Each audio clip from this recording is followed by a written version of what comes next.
दोस्तों स्वागत है आप सभी का एक और न्यू वीडियो में। दोस्तों आज के इस वीडियो में हम बात करेंगे संक्रिया। किस पर संक्रिया होगी? आव्यूहों पर। तो देखिए कल तो लेक्चर आ नहीं पाया था, थोड़ा टाइम नहीं मिला था, वैसे कोशिश करते हैं रोज आए लेक्चर। आव्यूहों पर संक्रिया। अब देखिए संक्रिया में पहले आपको हम एक चीज डिटेल में बता दें कि संक्रिया कोई भी चीज, अभी देखिए क्लास 9 का जस्ट लेक्चर बनाया है संक्रिया का, उसमें भी तो उसमें चूंकि वास्तविक संख्या था तो वास्तविक संख्या का संक्रिया, लेकिन यहाँ पर हम मैट्रिक्स पढ़ रहे हैं तो मैट्रिक्स का संक्रिया पढ़ेंगे, यानी ऑपरेशन ऑफ द मैट्रिसेज। तो सिंपली देखिए अब संक्रिया में होता क्या है, जोड़, घटाना, गुना, भाग। तो अब देखिए हमको इतने ही टॉपिक इसमें कवर करने हैं। ये चीज संक्रिया में होता है तो अवयवों का योग देखना है, अदिश का गुणन देखना है, ऋण अवयव देखना है, अंतर देखना है, गुणा देखना है, सब कुछ यानी कवर अप करना है। तो देखिए पहले ही बता दें कि ये तीनों तो मैट्रिक्स में संभव है बट ये चीज नहीं है। ओके, इसका भी रीजन है, अभी लास्ट में चलते चलते आपको खुद पता चल जाएगा कि हाँ इसीलिए नहीं होता है। अब देखिए पहले हम बात करते हैं अवयवों का योग। अब देखिए संक्रिया का मतलब आप लोग समझ लिए कि संक्रिया यानी सिंपल वही होता है, जोड़, घटाना, गुणा, भाग। किसी भी चीज पर संक्रिया लगा करके हमको उसको थोड़ा सा संक्रिया लगाने से इजी हो जाता है। और क्या, जैसे मान लीजिए कोई भी आप जैसे सिंपल गुणनखंड पढ़े, कुछ भी पढ़ रहे हैं आप, अगर उसको सरल नहीं करेंगे तो हम उसको कैसे ज्ञात कर पाएंगे, कैसे पढ़ पाएंगे? तो इसीलिए संक्रिया लगाना जरूरी है। जैसे कोई बड़ा से बड़ा नंबर को अगर निकालना है तो बिना संक्रिया के होगा ही नहीं, ठीक। तो इसीलिए संक्रिया का हम लोग मदद लेते हैं। तो हम ये देखना चाहते हैं इसमें भी कि संक्रिया संभव है या फिर नहीं है। तो सबसे पहले हम बात करते हैं अवयवों का योगफल का। अवयवों का योगफल, तो पहला आता है अवयवों का योगफल। अवयवों का योगफल। अब आप लोग ध्यान से एकदम समझिएगा, जैसे किसी भी अवयवों को, किसी भी अवयव, जैसे मान लीजिए हम पहले एक एग्जांपल लेते हैं, उसके बाद यहीं से सब डिफाइंड हो जाएगा। जैसे हम कहते हैं 2, 3, 1, 4। ओके, मैट्रिक्स कोई ए है, यहाँ पर कोई मैट्रिक्स बी। अब देखिए आप लोगों को प्रूव नहीं करना है कि कैसे होता है, वैसे कहिए तो प्रूव भी करा सकते हैं, बट आप लोगों को समस्या नहीं लेनी है, प्रूव नहीं करना है। आगे जब आप बीएससी करेंगे कभी मैथ से तो आपको प्रूविंग आ जाएगा, खुद आ जाएगा, वैसे ही कर लेंगे आप बिना पढ़े ही। 5, 2, 1, 7। चलिए ये कोई 2 हो गया। अब अभी कल के लेक्चर में हम सिंपली, परसों के लेक्चर में बताए भी थे, तो किसी भी अवयवों को जोड़ने के लिए सबसे पहले उसका जरूरी क्या है कि उसका कोटि क्या हो, बराबर हो। कोटि बराबर हो, बगैर कोटि बराबर रहे हम किसी भी अवयवों को, 2 अवयवों को जोड़ नहीं सकते हैं। क्यों नहीं जोड़ सकते हैं आपको पता होनी चाहिए। जैसे हम कहें कोई अवयव है 2, 3, 1, 4, कोई अवयव है 5, 1, 7, 2, 2, 2। ये बताइए ये जुटेगा? आप कहेंगे कि कैसे जुटेगा, किधर से हम इसको जोड़ें? ये इधर का 4 एलिमेंट, इसके हम 6 एलिमेंट में से किस 4 एलिमेंट में जोड़ें? तो इसलिए यहाँ से हम कह सकते हैं कि किसी भी अवयव को जोड़ करने के लिए सिंपल उसके क्रम या कोटि, ये दोनों क्या होनी चाहिए, इक्वल होनी चाहिए। कोटि अगर इक्वल नहीं होगा तो नहीं होगा। एलिमेंट से हमको मतलब नहीं है, एलिमेंट हमको नहीं देखना है कि इक्वल है या फिर नहीं है। अगर एलिमेंट इक्वल हो गया तो वो तो समान अवयव हो जाएगा। तो सिंपल आपको क्या करना है, अवयवों को एडिशन के लिए आपको सबसे पॉइंट वाली बात अगर याद करनी है कुछ, तो इसमें कोटि बराबर होनी चाहिए। कोटि बराबर होनी चाहिए, कोटि बराबर होनी चाहिए।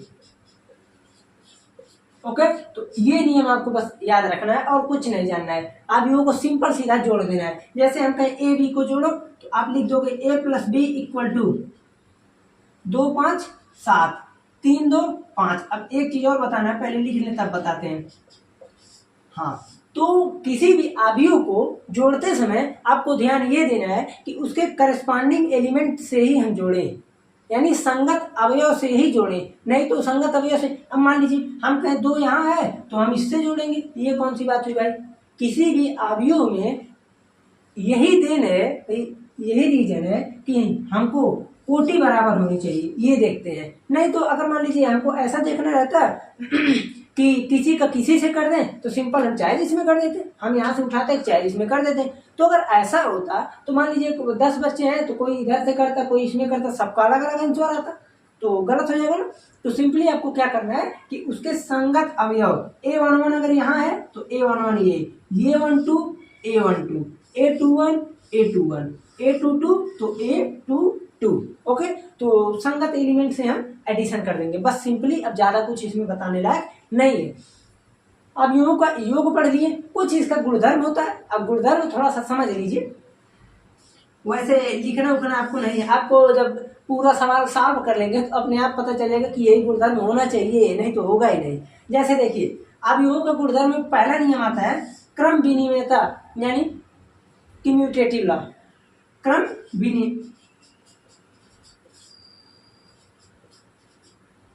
आप इसको देख लीजिएगा, विनियमता रहता है लगभग, ठीक है ना। क्रम का इधर उधर हेरा फेरी कर सकते हैं, तो सिंपल आप हिंदी में समझिए। क्रम विनिमयता, विनिमयता हिंदी का वर्ड बड़ा खतरनाक होता है, इंग्लिश में भी सीधे कम्यूटेटिव लिख सकते हैं, ठीक है ना। तो देखिए क्रम विनिमयता नियम क्या होता है, सिंपल हम ये देखते हैं, इसको इंग्लिश में बोलते हैं क्यूमुलेटिव रूल, या फिर हाँ रूल बोल सकते हैं। देखिए सिंपल करना क्या रहता है, जैसे A+B किए, आप लोग इस पर मत जाइएगा कि ये क्या है। जैसे हम क्रम विनिमयता, ये बोलने में थोड़ा सा समस्या रही है ना, तो आपको इससे नहीं मतलब, इमें समस्या समझनी है। जैसे A है B है, ओके, हम A+B किए तो इतना आया। क्या हम अगर B+A करें तो इतना आएगा कि नहीं? आप कहेंगे ये कौन सी बात पूछ रहे हैं भाई, A+B पूछें चाहे B+A करें, दोनों का मतलब सेम आएगा। तो वही होता है क्रम विनिमयता रूल। सिंपल, क्रम का हेरा फेरी कर सकते हैं, तो यही होता है क्रम विनिमयता रूल। आपको ये चीज समझना था बस, इसीलिए हम डायरेक्टली बता दिए। इसमें क्या है कि A+B कर रहे हैं तो भी उतना आ रहा है, B+A कर रहे हैं तो भी उतना आ रहा है, तो इसीलिए ये नियम को फॉलो करता है। दूसरा आता है इसमें साचार नियम। सिंपली ये क्या होता है, जैसे ये था A+B और इक्वल टू इधर उधर B+A, लेकिन यहाँ पर क्या होता है, कोई तीन अवयव है तो A+B करके तब C करें, या तो A+ रहने दें, B+C करके तब हम करें, तो दोनों कैसा होता है, बराबर होता है।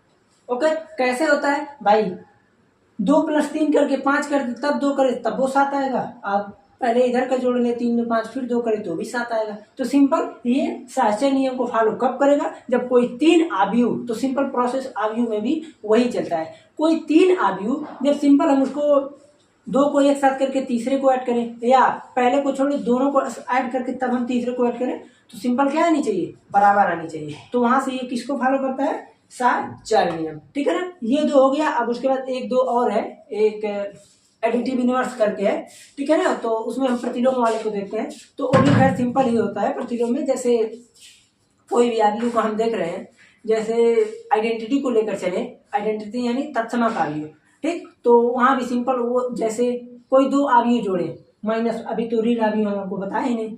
जैसे मान लीजिए कोई अवयव A है, ओके, इसी का हम माइनस अवयव ले लें। माइनस अवयव कैसे लिया जाता है, सिंपल उसी में से माइनस को कॉमन ले लें, अवयव में से माइनस को कॉमन ले लें तो हमको माइनस अवयव मिल जाएगा, या तो कॉमन ना लेके माइनस से मल्टीप्लाई कर दीजिए। जैसे हम कहें, यहाँ पर लेते हैं, हम कहें ए है कोई अवयव, तुम इसका A- बताओ, तो A- अवयव बताने के लिए सिंपल काम, -2 -3 -1 -4, ये हो गया इसका A- अवयव। तो सिंपल अवयव में यही होता है, A- अवयव यानी अवयव का ऋण अवयव। ओके, तो देखिए ये दो चीज हो गया यहाँ पर। अब उसके बाद अगर कुछ है तो एक और है तत्समक वाला, उसको बता दें थोड़ा सा। जैसे एक इसमें और होता है तत्समक, जैसे हेडिंग जब लिखा रहता है तो यही बढ़िया रहता है ताकि कोई हेडिंग छूटे ना।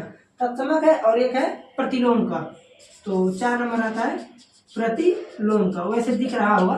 तत्समक में सिंपली क्या हम देखते हैं कि अगर कोई अवयव में शून्य अवयव को ऐड करें, ठीक है, या तो किसी शून्य अवयव में A अवयव को ऐड करें, दोनों का मतलब सेम आता है।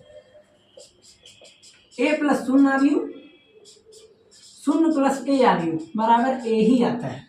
ओके, ये नियम हो गया। और प्रतिलोम वाला तो सिंपल है, A अवयव को माइनस अवयव से ऐड करें तो 0 आएगा। चाहे हम उल्टा कर दें, देखिए दिख रहा है कि नहीं, आप लोग पहले हम ही देख लें,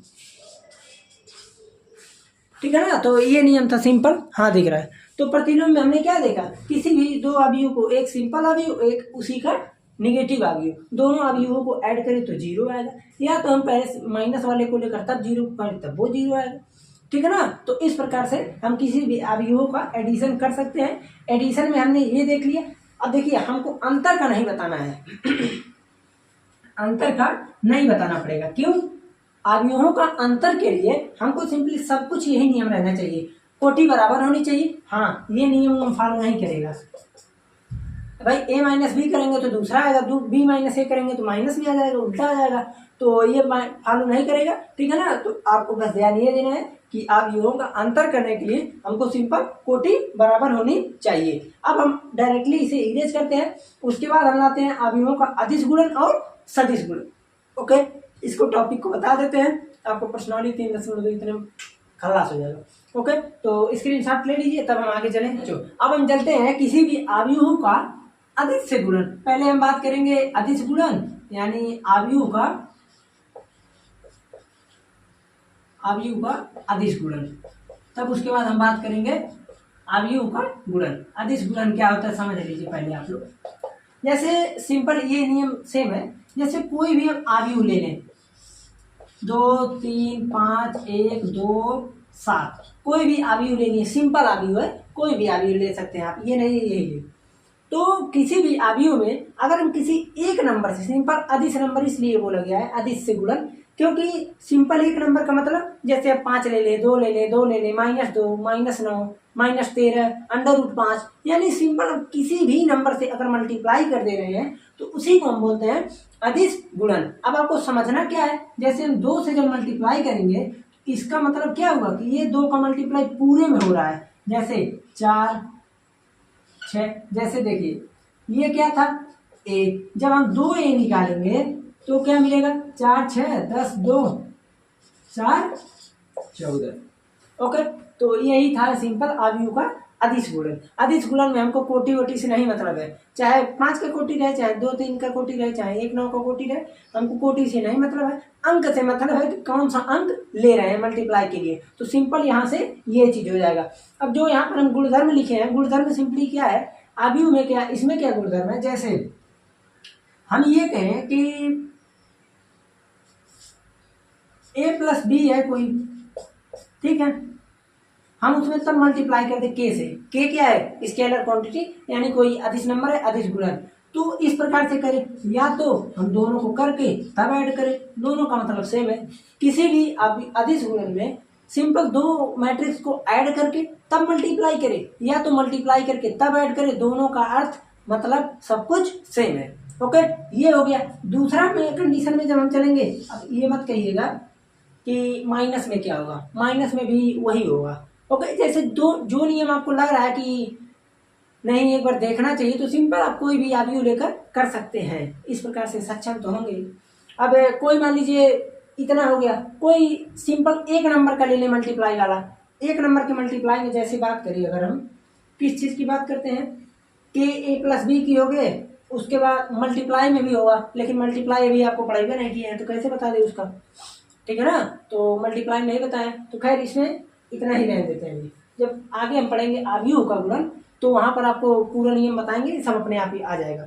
देखिए ये था सिंपल अदिश गुणन। अदिश गुणन में हमने क्या देखा कि अवयव कोई भी हो, चाहे जो भी कोटि हो, सिंपल किसी नंबर से मल्टीप्लाई करेंगे तो प्रत्येक रो और प्रत्येक कॉलम में उसी नंबर से मल्टीप्लाई हो जाएगा। ओके, तो अब हम इसे इरेज करते हैं। और ये एक नियम था, सिंपल जोड़ के मल्टीप्लाई करें, चाहे मल्टीप्लाई करके तब जोड़े। उसके बाद हम चलते हैं अवयवों का सदिश।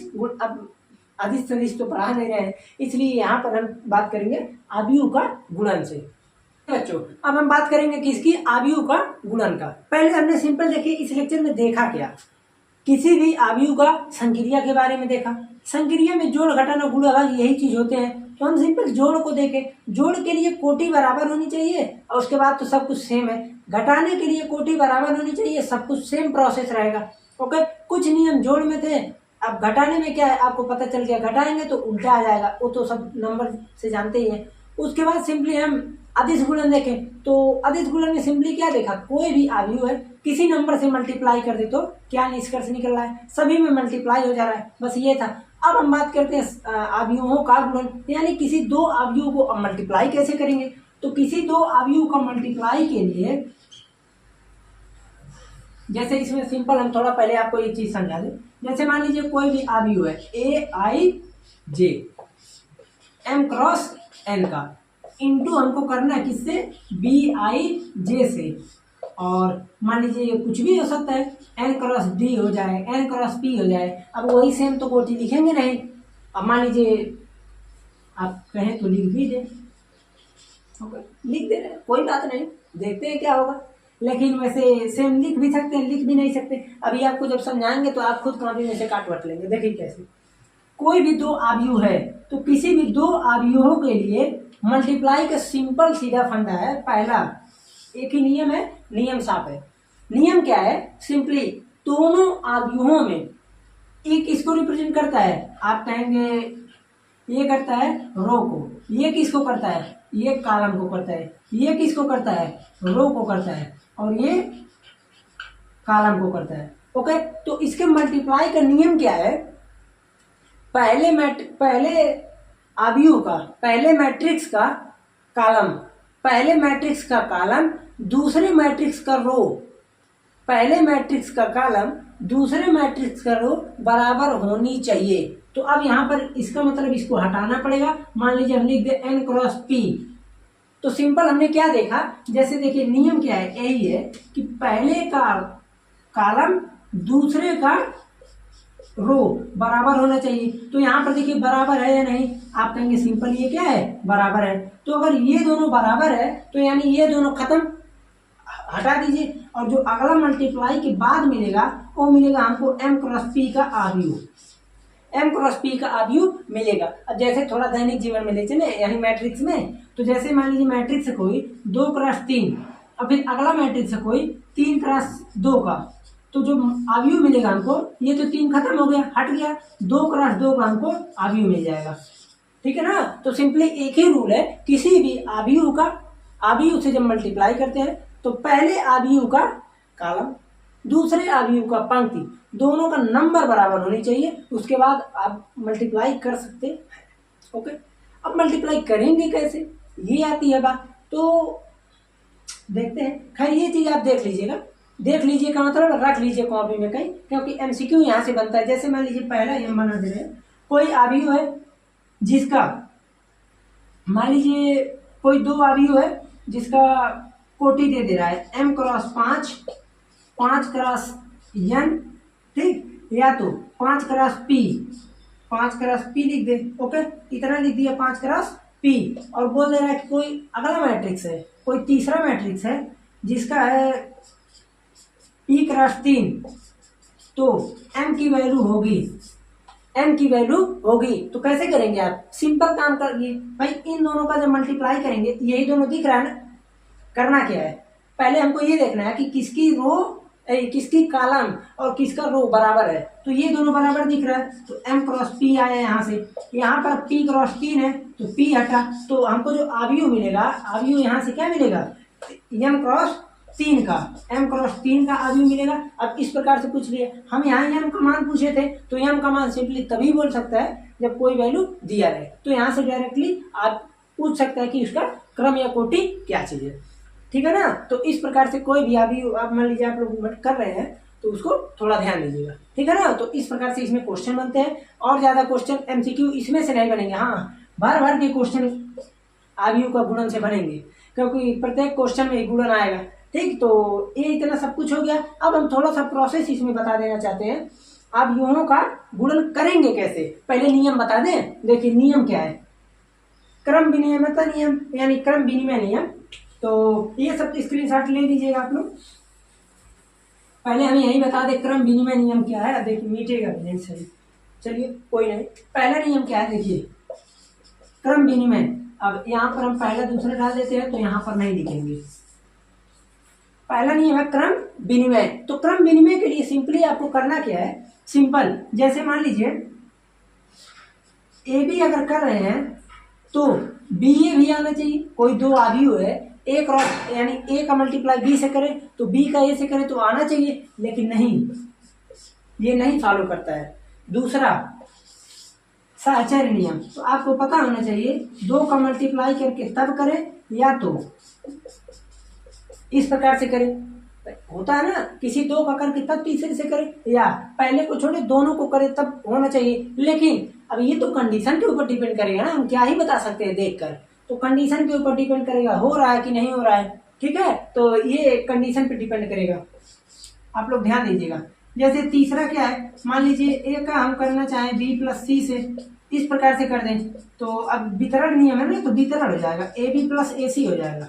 ओके, इस प्रकार से हो जाएगा। अब उसके बाद ये तत्समक वाला बहुत आसान है, ए का मल्टीप्लाई आई से करें या आई का मल्टीप्लाई ए से करें, बराबर आना चाहिए ए के। अब आप लोग थोड़ा सा एक चीज समझ लीजिए, पहले आई क्या है, आई है आइडेंटिटी मैट्रिक्स, यानी तत्समक अवयव। तत्समक क्या होता है, 1 0 0 0 1 0 0 0 1 1 0 0 0 0 नहीं 0 1 0 0 0 1, ये 3 क्रॉस 3 का है, तो जितने क्रॉस जितने का कहेगा बिगड़ एलिमेंट एक हो जाते हैं, बस इतना जानिए। ये नियम, यहाँ का 4 नियम आप लोग जान लिए। अब उसके बाद ऐसा कुछ बताने का तो अब नहीं मन कर रहा है, ठीक है ना, इसलिए रहने देते हैं, यहाँ तक ही रहने देते हैं। अगले प्रश्न में, प्रश्न क्या टॉपिक में, जहाँ कहीं मल्टीप्लाई वाला आएगा वहीं पर हम सब कुछ बता देंगे कि किस प्रकार वैसे रुक जाइए, हम बता देते हैं यहीं पर लगे हाथ। अब मल्टीप्लाई है तो थोड़ा सिंपल पहले समझाते हैं, 2 क्रॉस 2 का लेकर। यहाँ का देखिए आप करेंगे क्या, ऐसे प्रश्न दे दिया, ए है बी है, आप ए बी बताइए, तो सिंपल काम देखिए, 2 क्रॉस 2 2 क्रॉस 2, ये 2 2 खत्म, यानी 2 क्रॉस 2 का हमको मैट्रिक्स मिलेगा। लेकिन होगा कैसे, सिंपल काम देखिए, यहाँ से उठिए, यहाँ पेन रखिए, अब ऐसे मत आप लोग पहुंचिएगा, ऐसे लेकर जाइए ऐसे।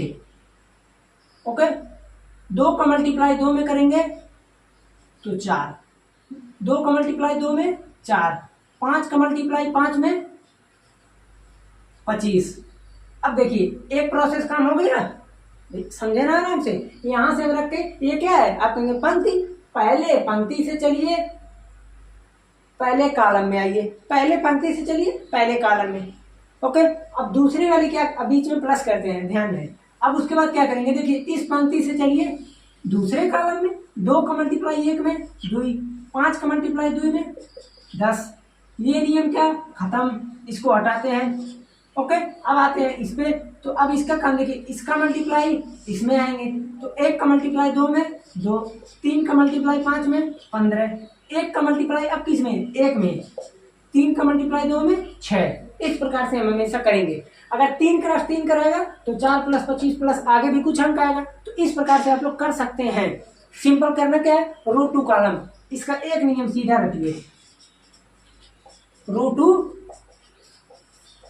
कॉलम, ये नियम सीधा है, रो टू कॉलम हमेशा चल रहा है। उसके बाद आप मल्टीप्लाई कर लेंगे आसानी से, 25 4 29 और 12 17 7, ये बन गया अवयव कितने का, 2 क्रॉस 2 का। ओके, तो अब इसमें देखिए, आप कभी कभी A11 A12 पूछ ले, तो ये क्या है, A11 A12 A21 A22। अब जो इसके मैट्रिक्स में अब जो आगे हम चलेंगे, इसके आगे इस टॉपिक के आगे, तो वहां पर अब आपको थोड़ा बढ़िया लगेगा, क्योंकि ट्रांसपोज पढ़ेंगे, ठीक है ना, परिवर्त अवयव पढ़ेंगे, फिर उसके बाद सममित पढ़ेंगे, अब उसमें भी कई सारे मिल जाएंगे, तो वहां से मजा आएगा पढ़ने में, ठीक है ना। तो इसमें केवल इतना तक ही रहने देते हैं। अगले प्रश्नावली में कोशिश करेंगे कि प्रश्न और एग्जाम्पल को साथ में करा दे, बट बहुत लंबा लेक्चर हो जाएगा, देखेंगे कि कितना क्वेश्चन हो जाता है। ओके, चलते हैं, मिलते हैं फिर अगले लेक्चर।